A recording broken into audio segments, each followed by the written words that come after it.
And we are live. Welcome to another episode of the New York Information Security Meetup, the largest information security, independent information security in the country. I have a special episode today. Very, very excited to have this. For adversaries, Christmas has come early, and Log4Shell is their golden goose, continuously laying golden eggs. Hackers are discovering multiple ways to use the vulnerability to gain access to the network like never before. The vulnerability, now assigned as CVE 20214428, is easily exploitable, and nearly any input that is eventually logged by the Log4j2 logger will interpret the user input, causing the application to reach out to a malicious GNDI server and potentially execute arbitrary Java code. Just as Java, the language, is of possibilities, Log4Shell is the vulnerabilities of possibilities. I have the really great pleasure to introduce Snehal Antani, who is the entrepreneur, technologist, and investor. He's the CEO and co-founder of Horizon 3, as well as Tony Pillitiere, who's the co-founder and CTO for Horizon 3. Welcome to the show. Thank you very much for joining. Hey, thanks for having us. We really appreciate it. It's been an absolutely crazy time, especially for anybody who is in the security space. I can't stress this enough. It almost created almost like a wave of shock throughout this industry, right? So why don't we get started? And you both have absolutely incredible backgrounds, just to kind of establish the clout of what you've done and why people should listen to you, people who are in the industry who do not know you. Maybe we can start with that. Who wants to start first? I'll start with the origin story and then how Tony P and I found each other here. So my background, I'm a developer by trade, but I was a CIO at GE Capital.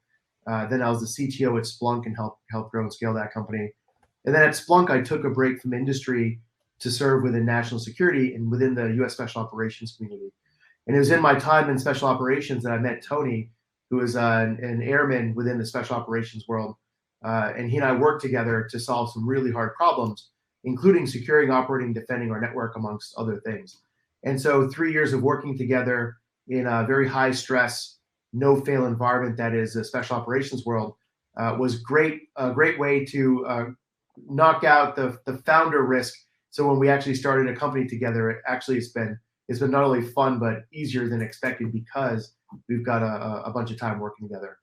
And, that's our origin story, at least for he and I. And then I'll have Tony talk about the pain and the opportunity that we saw together that justified or warranted us trying to take a new approach with Horizon 3.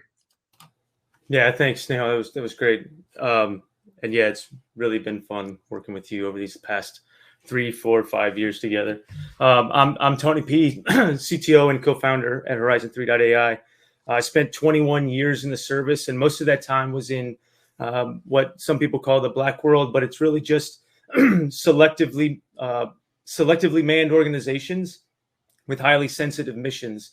And the last one that I was in was within the special operations community, where I was brought up as the deputy chief technology officer to really help drive how data was leveraged within special operations and change the mindset from it being those with the biggest guns and who can shoot the best, excuse me, to how do we leverage data in order to better fight and win wars or prevent wars and get more left of bang. And the future, I think it's pretty clear now that the future of warfare will be won and prevented by those who can leverage technology and information better. So during our time there, we solved a lot of really hard problems and helped a lot of folks, and also took care of a lot of bad problems in the world. So it was really fun. And then we started this thing, and it has just been a rocket ship.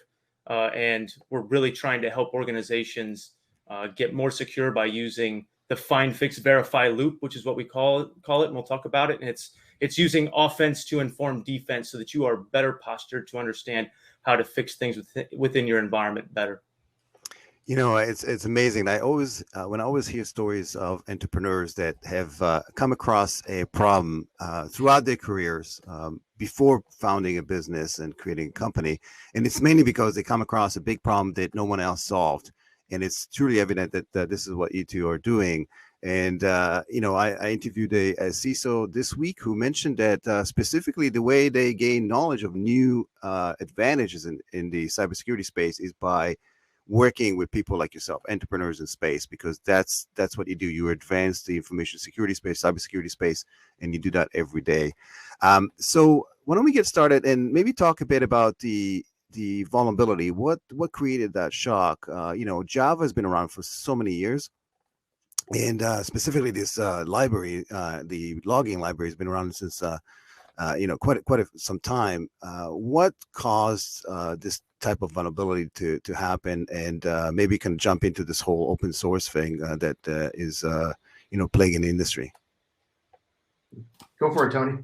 Yeah. So one thing I want to do is it was CVE 2021-44228, and it is now that one was patched, and people should have been patching it. The newest one that just came out is 2021-45046, and that just got upgraded from a low because from a low up to a critical now because they have found remote code execution.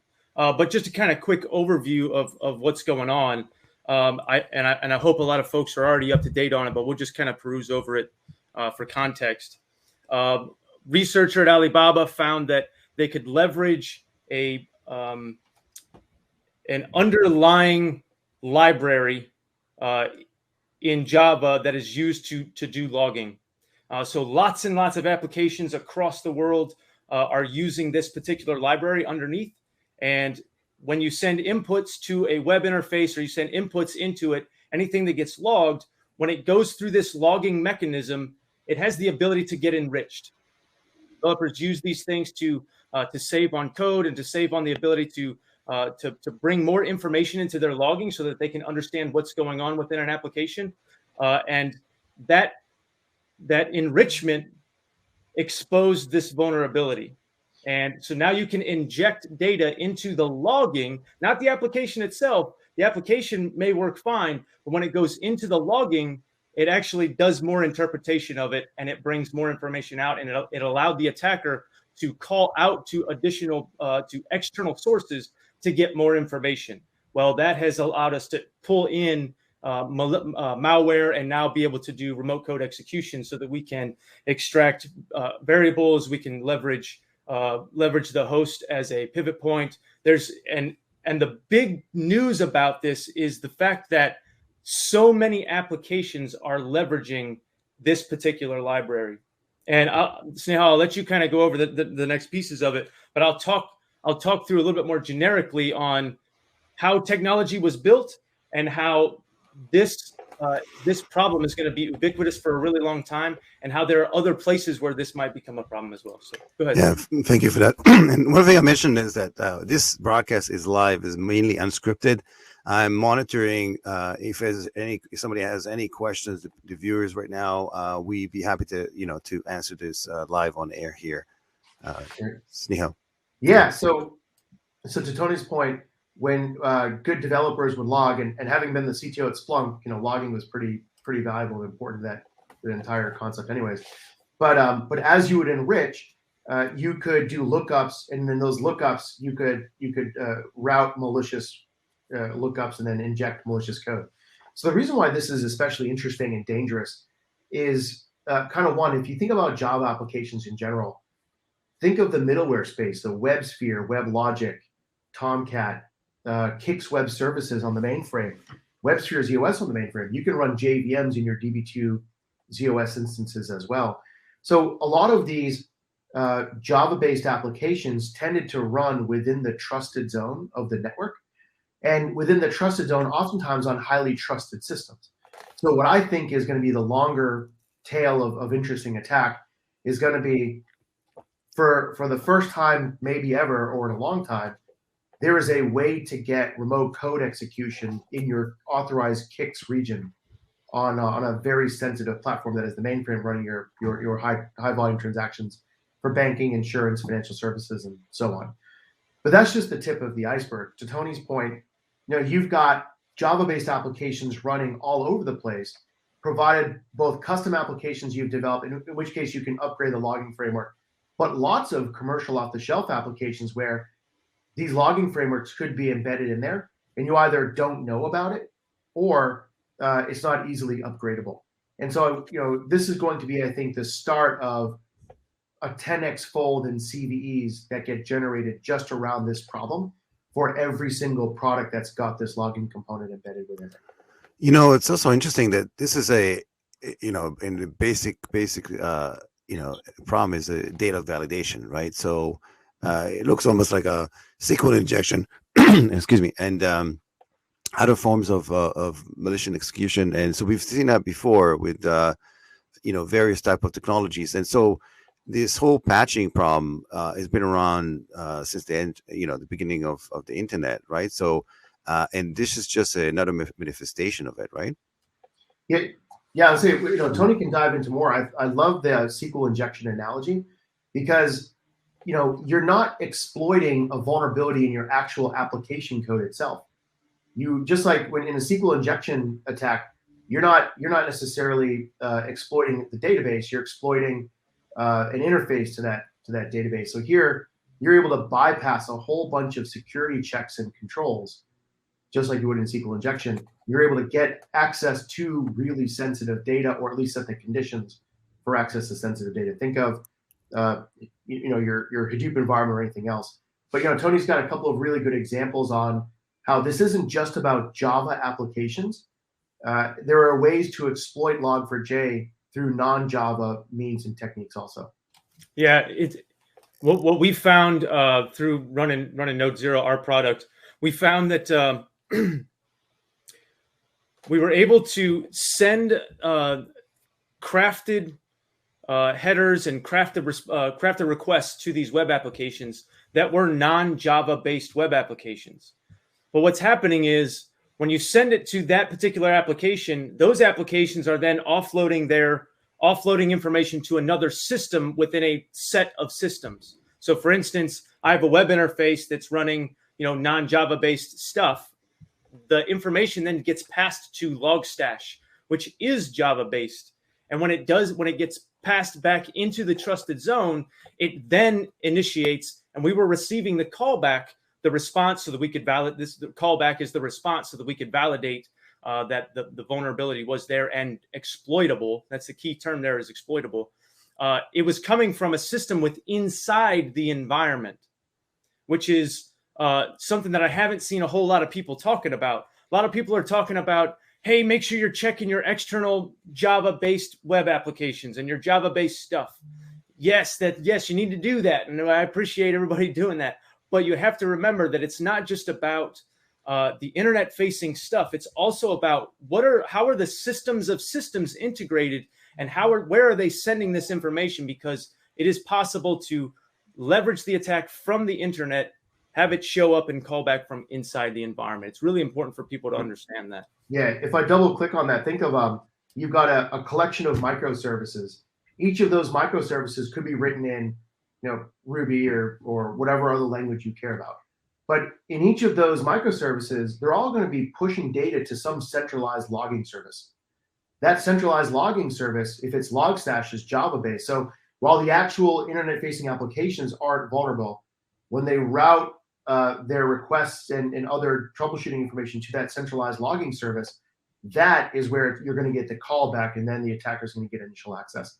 So now what you have to look at is all of the flows of data and where they land in different parts of your environment. So that's why this isn't just a single CVE that you can easily patch, because you've got all sorts of paths within your services architecture, service 1 calling service 2, calling service 3.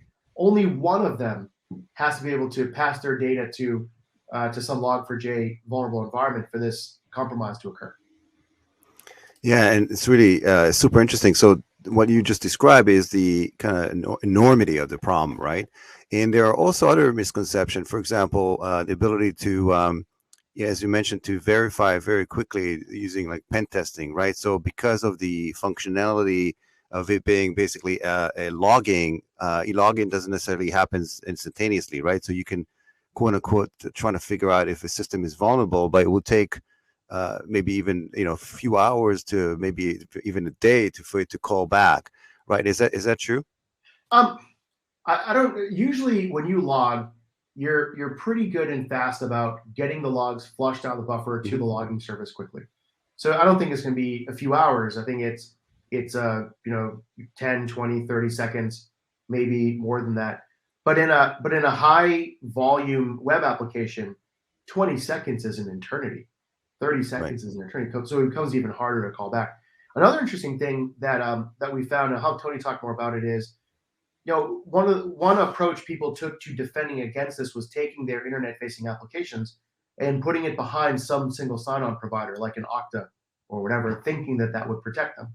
But like any good application developer, you are logging all of your requests and all of your interactions, and so attackers are able to bypass Okta altogether and just ping the APIs directly, and then those APIs will log that they got pinged, even though it was a request that got dropped. They still log the dropped request, and then once you log that dropped request, it gets enriched, and through that enrichment process in Log4j, you're able to load malicious classes and then go off and execute. So I don't know, Tony, if you want to talk more about other defenses that have been insufficient so far. Yeah, I'll go back to the question about logging and how long does it take to log and all that stuff. I think this plays into the idea that you need to be looking at the environment with the attacker's eyes more recurringly. A lot of the stuff that's coming out, a lot of the checks that are coming out right now, other than knowing where all of your Log4j instances are, a lot of these tests and attacks that are going on are spray and pray, meaning they're going to send a bunch of crafted requests, headers, and different requests to these applications to see, and then they wait. Right, and this, if you saw, I got my. I'm not going to share it. I'm trying to remember where that. I think it was on Gray Noise. Gray Noise has got some great stuff up right now. They showed how when this started and when things started to come out, and how much traffic was going out on via these IP addresses to scan the internet for Log4j. And what they're doing is they're just sending a bunch of crafted things to header injections. They're looking for forms, and they're going to start spraying, the JNDI stuff in there. This is going to be a long tail. So continuously checking yourself, both externally and internally, to understand, because there's going to be a lot of new checks coming out. There's going to be a lot of new WAF bypasses that are coming out. They're coming out extremely quickly. So doing this on a more recurring basis is really, really important, which ties into kind of what our philosophy is if you're not looking at yourself with the eyes of an attacker, you're going to be missing a lot. As attacks continue to change over time, and this is going to be happening for a really long time, you're going to want to keep trying those on yourself regularly to see where you have missed. Not everybody has a really good CMDB.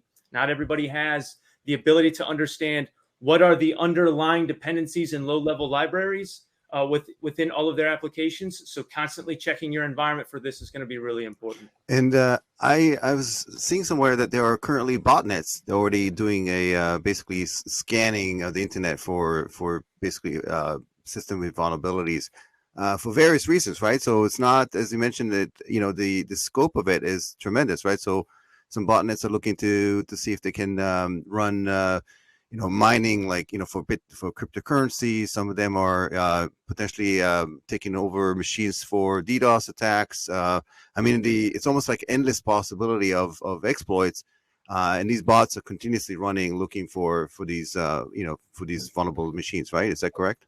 Yeah. Now say yes, and I think what you're going to see is a ton of scanning activity that's occurring right now. But you're already starting to see the scanning activity tapering off. And that's because anyone can start running these scans. I think the real threat is going to be initial access brokers that have already found a way to burrow into your organization they've already gained initial access into your environment. And now what they have is an incredibly quick and easy way to gain code execution, which starts the process of lateral movement and elevating their privileges and then achieving some critical impact. And so, yes, how can somebody come in from the outside and gain that initial access? I think that is attack scenario one. And the industry, I think, is doing a lot of work, and customers are, to prevent that initial access. What I get more worried about is assume initial access, now what? And Log4j becomes a very quick, easy, very difficult to defend method for lateral movement, privilege escalation, and then achieving a critical impact. I think that's where you're going to see a lot more of the news and big breaches will be through an initial access broker of some type, and then using Log4j to accelerate privilege escalation. Yeah, and I'd like to dive a little bit in terms of what Horizon 3 can do to mitigate. And before we do that, maybe just elevate the discussion to the overall open source. There always was this conception of open source being more secure since it's open and anybody can, and I see nodding, everybody can potentially hack it and try to see if they can exploit it. But this is a perfect example for not being the case, right? And on top of that, the people that are maintaining the Log4j, right, they are potentially just doing it for free. That there's a team out there that's responsible for that. So what is kind of the future for open source, and how can companies continuously use these these type of code, but without facing the risk of something like that happening again? Yeah, it's a really good point. So, having both Tony and I have spent so much time looking at open source and users of open source, but the reality is open source projects are not all equal. You take Linux and you look at the number of contributors, the number of researchers, and the number of eyes on that source code base. Linux is probably the most secure code in the world, right? When you think of the number of people that have assessed its security posture and then have used it and hardened it and so on. But not every project out there is Linux. And I think, even to my surprise, I've been using Log4j since it first came out when I was a Java developer at IBM. To my surprise, to learn that it was only 3 people part-time maintaining this particular project, and even at its peak, it wasn't a whole lot, was staggering and stunning.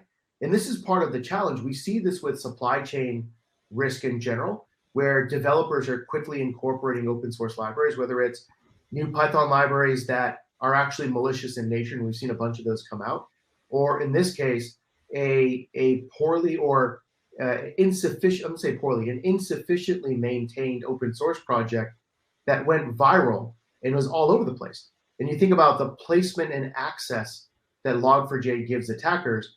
Now my next question or next research should be, what are the other Log4j-like open source components where you've got significant placement and access all over your enterprise, combined with insufficient maintenance?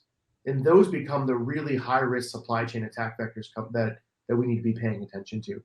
But I think that everyone's a bit surprised that while certain open source projects are impeccable, you look at the code quality of Tomcat, the code quality of Linux and elsewhere, it's outstanding.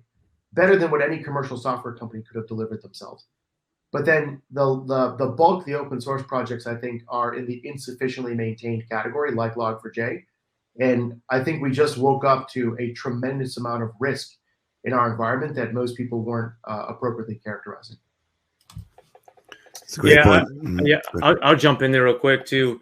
The community around a particular project it's really important, and most of the good open source projects understand that security is hugely important. And the more folks that can look at it, give us the ability to have multiple eyes staring at these these code bases to find places where they're vulnerable.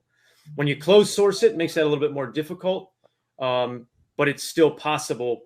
But the fact that it's easier with an open source project to find vulnerabilities, get a CVE for it, and fix it, I think is really important. But I do 100% agree with Snehal that not all open source projects are created equal. So yeah. So what can you do? I mean, this is not going to be the end all of vulnerabilities. It's going to be continuous. First of all, this, as you mentioned, is going to be the long tail. So it's going to be, the effect of it is going to last for a long time. What can companies do? And it's all about prioritization, especially with minimizing risk, right? What can companies do to figure out what is kind of the best bang for the buck and where to start? And there was a question here, and I'll bring it up because it's probably very valid for what we're talking about, is the mandate to apply the patch by the 24th of December for federal users. Maybe we can kind of answer. I'll kind of start there. I see those kinds of mandates, and I just don't understand how that's even possible. For one, what exactly are you patching? Your custom applications? Sure. You could rapidly deploy. Log4j is a pretty stable component. The interfaces, you're not going to break your application usually if you upgrade Log4j to the next version. But all of the commercial off-the-shelf applications that may or may not have this problem, I mean, some of those applications are in environments that you can't quickly and easily patch, and that's assuming you even know that it's a problem. I think a lot of vendors still haven't at least publicly announced that their products have an issue, and where the community is still uncovering it. And so I just don't.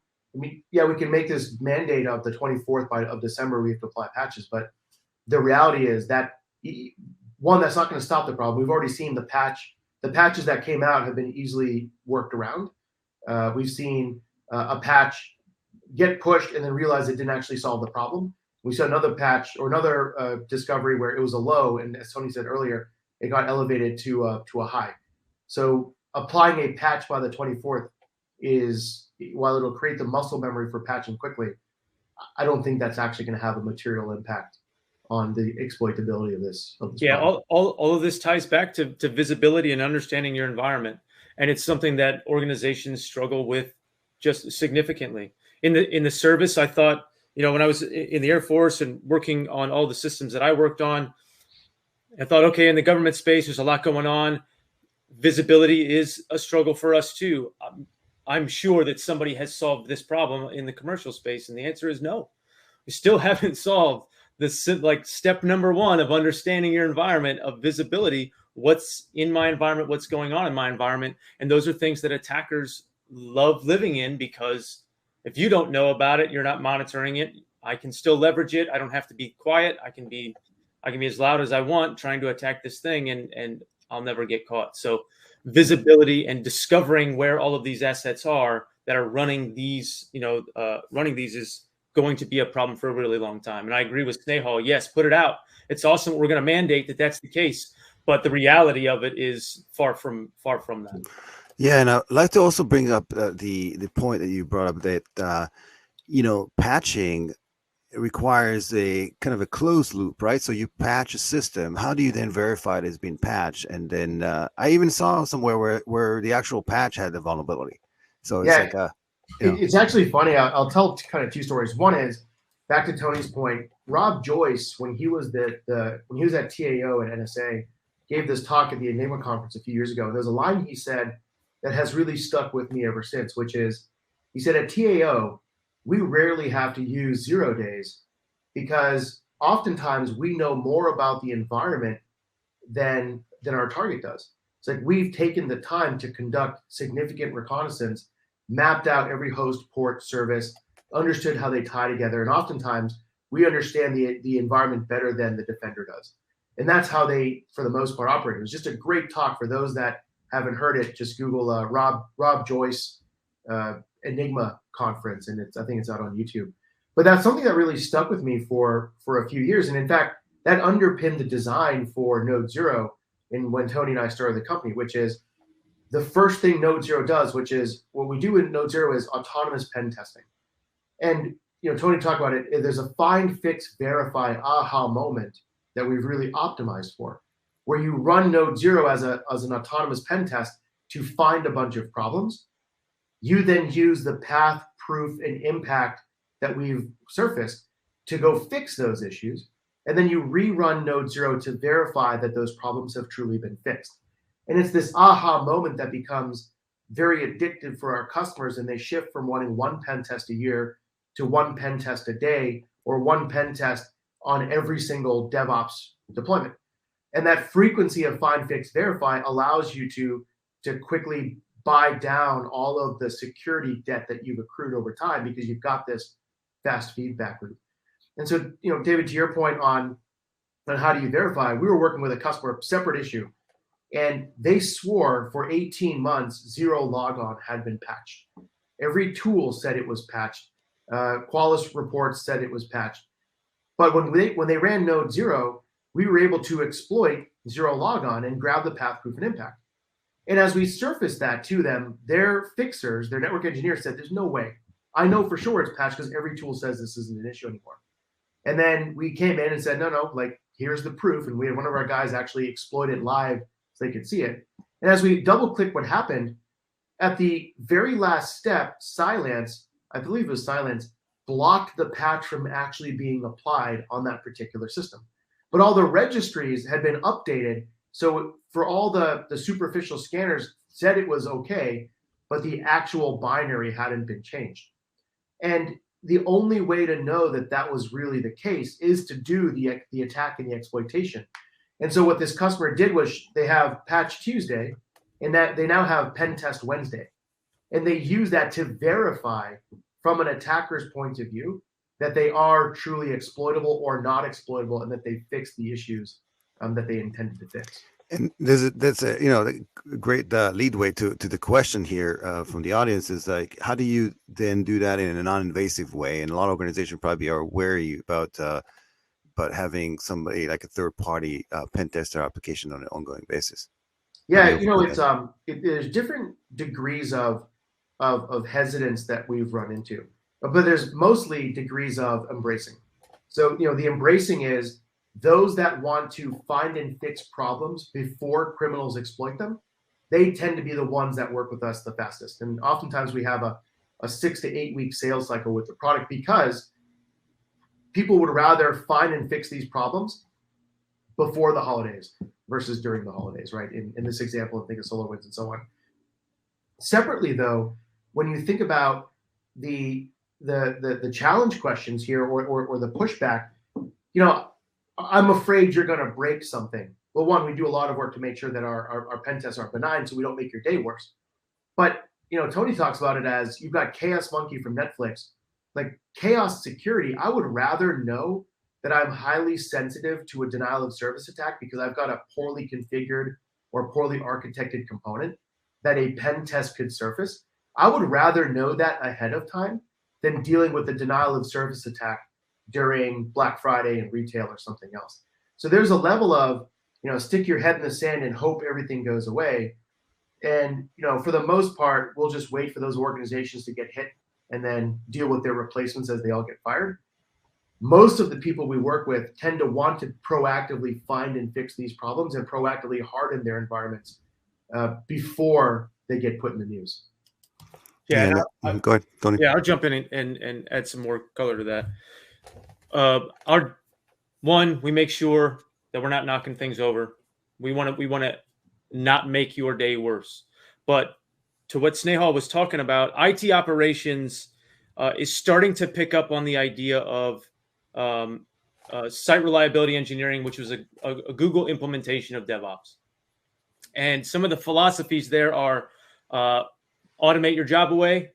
100% uptime is an impossibility, and we need to accept that and make make tomorrow better than today. And they implement it in a way that if we don't understand the resiliency of our architectures, we are never going to know. And to have a fragile and brittle revenue stream, and if we want to talk the business side of it, yes, it's ones and data moving from here to there, but in today's world, the revenue stream is what's affected when your systems are down. And if you're not putting the resources and the understanding into how resilient are we, it's brittle and it will blindside you. And it's much worse getting blindsided than it is knowing that this is something that we are doing right now and this happens to be a thing. On the security side of it, NIST actually just published, this was a little while ago, 800-160-2 V2. I'll have to look it up and I'll send it out on my LinkedIn. But and it establishes the cyber resiliency engineer. And cyber resiliency engineering is going down the same lines as the site reliability engineering, but more focused on the resiliency of cybersecurity and how that affects the business and how that affects the business, the revenue stream. So in security, those concepts are starting to pick up, and I love it. Site reliability engineering is amazing. And if you think about your architectures that way, you're going to be much better off. The same thing on the cyber side. If you are afraid of a malformed packet disrupting your value stream, then your value stream is very, very fragile, and you should understand that. And understanding it in a controlled scenario, vice when nobody knows what's going on and it could be malicious, is far better than the other scenario. So that's my take on that side of it. But Node Zero is absolutely safe to run in production. Yeah, I'll kind of leave with one question that I struggled with when I first joined any organization as a CIO or DoD and elsewhere, which is, if an application crashes or if my router crashes, is it because somebody did a misconfiguration or is it because of a cyber attack? That initial triage of why is my environment wobbly or why is my environment having issues, you've got to be able to clearly and crisply understand this is because of a change that went in, or this is because of some likely cyber attack. To answer that question as quickly and authoritatively as possible, as you start to unwind that, requires you to have a robust understanding of your change management processes. It requires you to have a robust understanding of your failure modes and kind of your failure risk modeling. It also requires you to have a robust understanding of your early indicators and warnings for a cyber attack, and as well as your cyber resilience.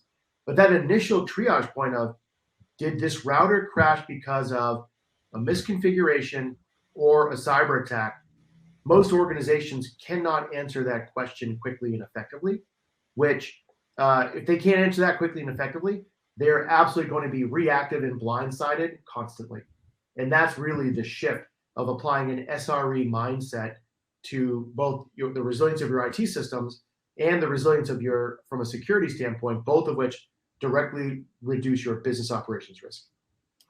Yeah, and I think it's also about level of maturity for some of these organizations in terms of, what is the process of them to look at the applications and where they open to monitor these on the outside and so on.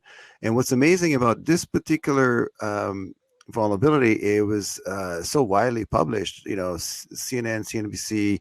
There's an article on Time magazine. It's just incredible. And so it's becoming more and more of a senior management discussion as well. And what's your take on the fact that there's a lot of Me Too's, in the sense that there's a lot of vendors out there, they're saying, at least claiming, and you're smiling because where I'm going with this is they're saying, okay, you have to now deploy our solution, and we're going to help you with this, going to solve all your problems. You are, unlike those companies, are well positioned because you're specifically targeting that issue of patching systems. So what's your take on this whole industry just getting a shock to its system right now?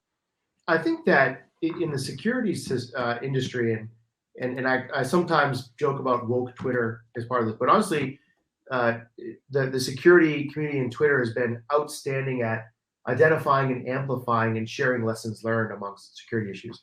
But the commercial side of the security industry drives me nuts, because most of them are ambulance chasers. And when you've got a problem that comes out, the first thing they talk about is, hey, my product could have stopped that. That's not what we need right now. We don't need spam emails on how we need to rapidly buy your product to fix this magical issue. What we need is, help me characterize the risk, help me prioritize what to fix and how to fix it, and help me get back to my family during the holidays. That should be the mindset of every security professional during this time, whether you work for a big company or not. The culture within Horizon 3, almost everybody in the company is a former practitioner. So we've all been in the shoes of the people that are having to defend their systems at the moment. And so that level of empathy of not wanting to be an ambulance chaser culturally becomes really important. Everything we did was around, our goal is to help inform, educate, and provide guidance, whether it's from our product or any other product, doesn't matter. Inform, educate, and provide some level of guidance to the community wherever we can, so that we can help our practitioners get over this crisis and then let them get back to their normal kind of holiday spirit and cheer. And I see one of the questions in here around SCADA systems and these other environments. This goes back to the long tail. The real threats are going to be initial access brokers that use this problem to gain access to your Hadoop environment, your Elastic environment, your WebSphere ZOS environment, your Kix, or DB2 on the mainframe environments. These super sensitive middleware services that, for the most part, you didn't have to pay much attention to previously. That's one big part of the long tail. The other part of the long tail is going to be the initial access brokers and other borrowing that's going to allow very sensitive systems, ICS systems and SCADA systems, to be quickly jeopardized. And it'll occur so quickly that most defenders are not going to be able to see the alerts, characterize the risk of those alerts, and then stifle the code execution of lateral movement because of how quick and easy it is to compromise and exploit this particular problem. Yeah, go ahead. David, I'll jump in on Yep. two things there. One thing that I want to make sure is clear is, as this thing continues to get exploited, it's significantly easy to. One of the first things that happens is we're going to take environmental variables. A lot of applications are going to use. They're going to store sensitive information in memory within a system because it's not usually accessible. What we're finding is we are able to then dump credentials from that space. And then from there, even if we can't go any further from that standpoint, we now have credentials that we can tie to a particular target and understand now where else can we use those. AWS keys, Azure secrets, CI/CD secrets, those types of things are going to be everywhere now. So assume breach on that side of it, and be careful of those things. So you're going to want to be looking on that side of it. On the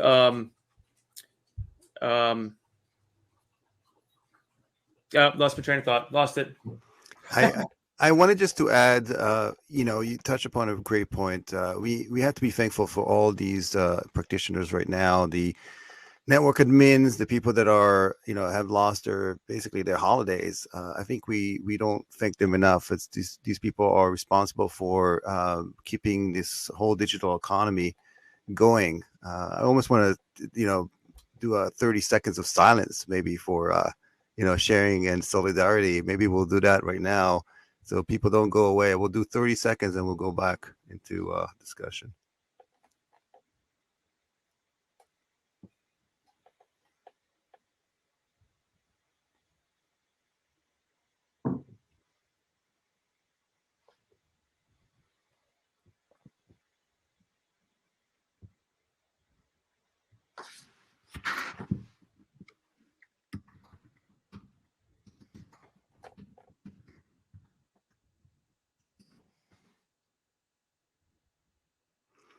That's it. So I wanted to just maybe end or kind of wrap up with a more lighter note.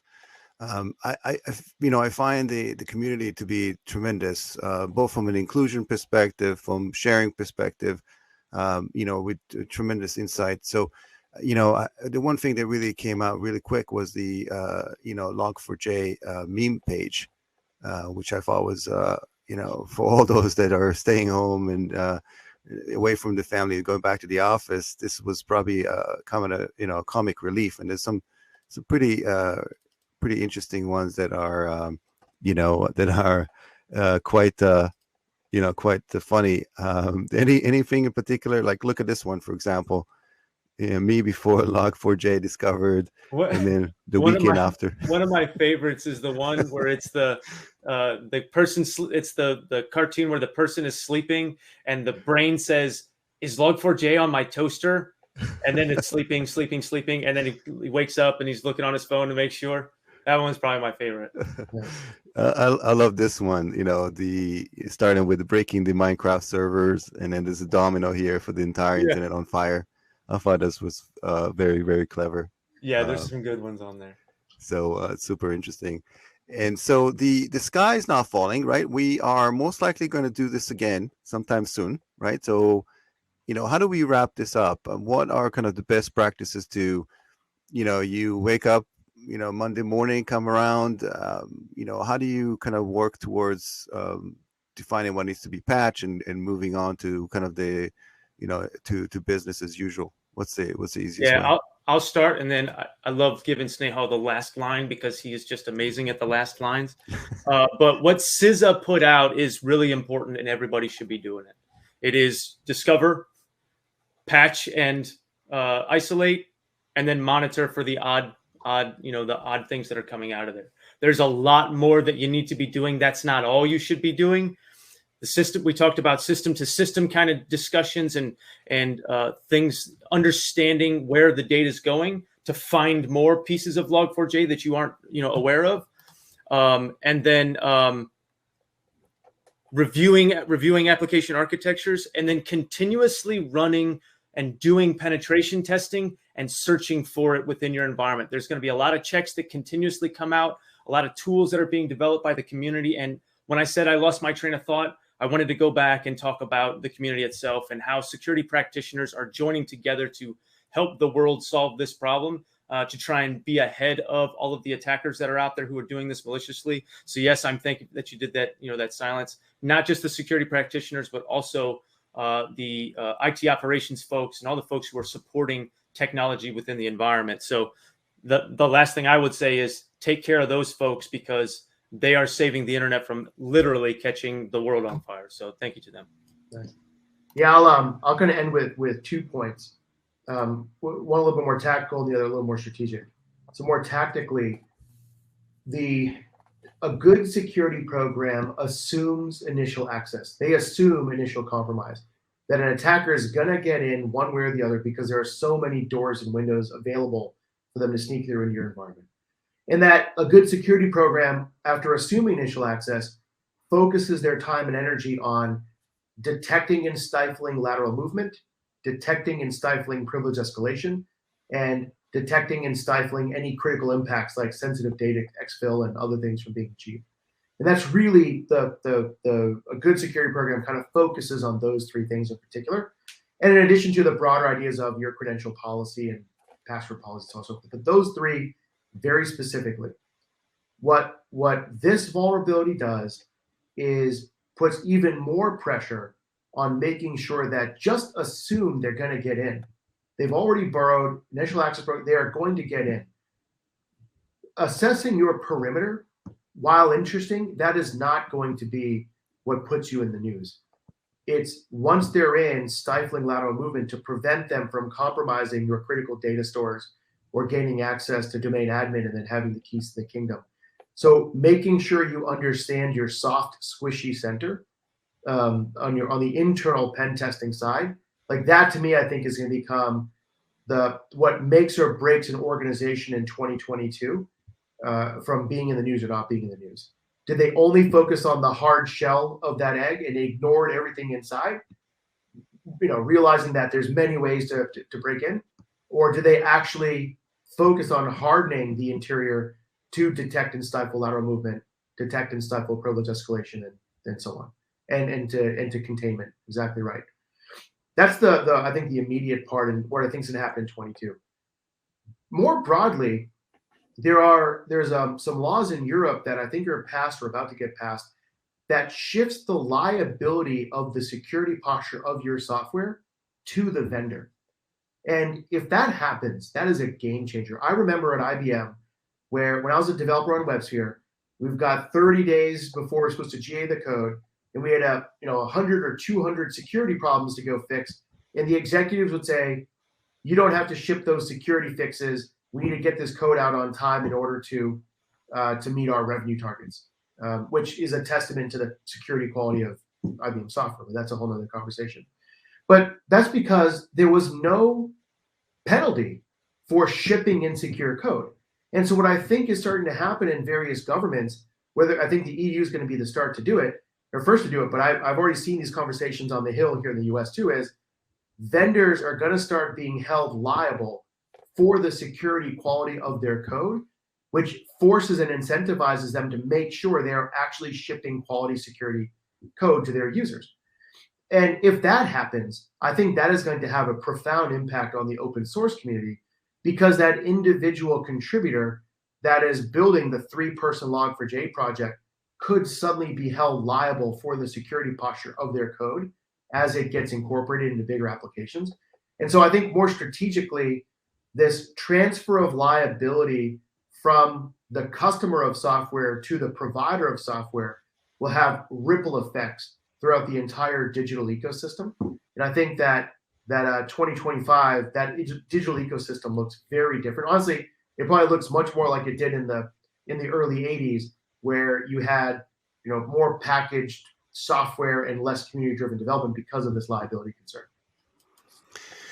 Tony, you were absolutely spot on. I don't think I can add anything to Snehal impactful wrap up here. It's almost going to deter anything from what I'm going to say. So just to wrap up here, what is the best way to reach you guys for advice, insight, looking into the the Node Zero and anything else that come to mind? What's the easiest way? Go ahead, Snehal. So once again, not to be ambulance chasers, for free without any commercial expectation, you can go run a find, fix, verify pen test against your environment to make sure you understand what you look like through the eyes of the attacker, and start to fix problems that truly matter. Being vulnerable doesn't mean you're exploitable, and you need to prioritize where you are actually exploitable. And so, once again, anything we can do through the Node Zero technology, you can just go to the horizon3.ai website, log in with your Google or LinkedIn ID, no commercial expectation, and just go run it.